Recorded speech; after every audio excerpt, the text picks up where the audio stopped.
नमस्कार, मेरा नाम है राशिद और आप सभी का जूलॉजी वर्ल्ड पे बहुत बहुत स्वागत है। आज हम मंकी पॉक्स पर चर्चा करने जा रहे हैं, जो हाल ही में एक वैश्विक ध्यान का केंद्र बना हुआ है।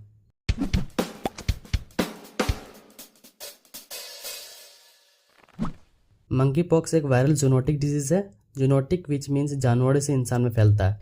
यह वायरस ऑर्थोपॉक्स वायरस जीनस का हिस्सा है, जिसमें वायरोला वायरस, वैक्सीनिया वायरस और स्मॉल पॉक्स वायरस शामिल है।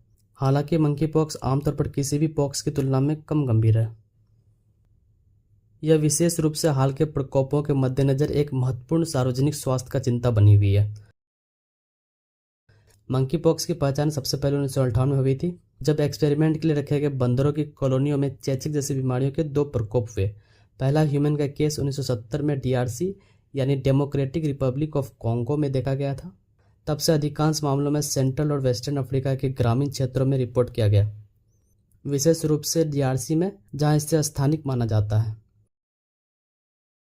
मंकी पॉक्स एक इन्वेलप्ड डबल स्टैंडर्ड वायरस है, जिसमें 2 डिस्टिंक्ट जेनेटिक कोड है, the central African clade and western African clade. आमतौर पर अफ्रीकन क्लेड अधिक खतरनाक होता है, जिसके कारण मृत्यु दर अधिक होता है। मंकी पॉक्स मुख्य रूप से इन्फेक्टेड जानवरों या ह्यूमन के इंटरेक्शन से फैलता है, या फिर दूषित सामग्री जैसे कि बिस्तर या कपड़े के संपर्क के आने से फैलता है।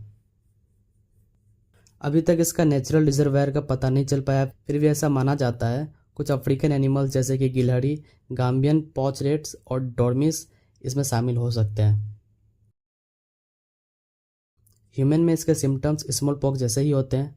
5 से 21 दिनों में बुखार, सिर दर्द, muscles pain, back pain, lymph node का सूजन होना, थकान लगना, ठंड लगना, यह सब दिखना शुरू हो जाता है। बुखार के 1 से 3 दिनों के अंदर पेशेंट के शरीर में छोटे छोटे दाने प्रकट होना शुरू हो जाते हैं, जो अक्सर चेहरे में शुरू होता है, फिर धीरे धीरे बाकी शरीर में फैल जाता है। मंकी पॉक्स का मृत्यु दर काफ़ी कम है। सेंट्रल अफ्रीकन क्लेड पे 10% है और वहीं वेस्टर्न अफ्रीकन क्लेड में 1 से 3% रही है। मोस्ट ऑफ द टाइम 2 से 4 सप्ताह में खुद ही ठीक हो जाता है। हालांकि ये बच्चों और गर्भवती महिलाओं में ज़्यादा से ज़्यादा घातक है। 2022 में मंकी पॉक्स का एक महत्वपूर्ण प्रकोप उन क्षेत्रों में हुआ जिसमें यूरोप, अमेरिका और एशिया के कुछ हिस्सों में शामिल है। यह काफ़ी सरप्राइज था, क्योंकि ऐतिहासिक रूप से अफ्रीका के बाहर आमतौर पर ट्रेवलर्स या फिर इंपोर्टेड एनिमल से जुड़े होते थे। हालांकि 2022 के प्रकोप में व्यापक रूप से ह्यूमन टू ह्यूमन में देखा गया, जिसने वायरस के वैश्विक प्रसार की संभावना के बारे में चिंता बढ़ा दी। अभी 2024 में वर्ल्ड हेल्थ ऑर्गेनाइजेशन ने इसे ग्लोबल एंडेमिक घोषित कर दिया है। मंकी पॉक्स के लिए कोई विशेष उपचार स्वीकृत नहीं है। मुख्य उपचार के लिए स्मॉल पॉक्स के वैक्सीन दिया जाता है, क्योंकि इसका सिम्टम्स स्मॉल पॉक्स के ऑलमोस्ट सेम होने के कारण ये वैक्सीन लगभग 80 से 85% तक कारगर है। हालांकि एंटीवायरल मेडिसिन और टी पॉक्स जो मूल रूप से स्वीकृत है। वर्तमान में मंकी पॉक्स के 2 टीके उपयोग में हैं। ACAM 2000 ये live vaccinia virus small pox का वैक्सीन है, जो मंकी पॉक्स के खिलाफ प्रभावी है। JYNNEOS एक नया लाइव वैक्सीन, जिसे विशेष रूप से मंकी पॉक्स और स्मॉल पॉक्स दोनों के लिए स्वीकृत किया गया है।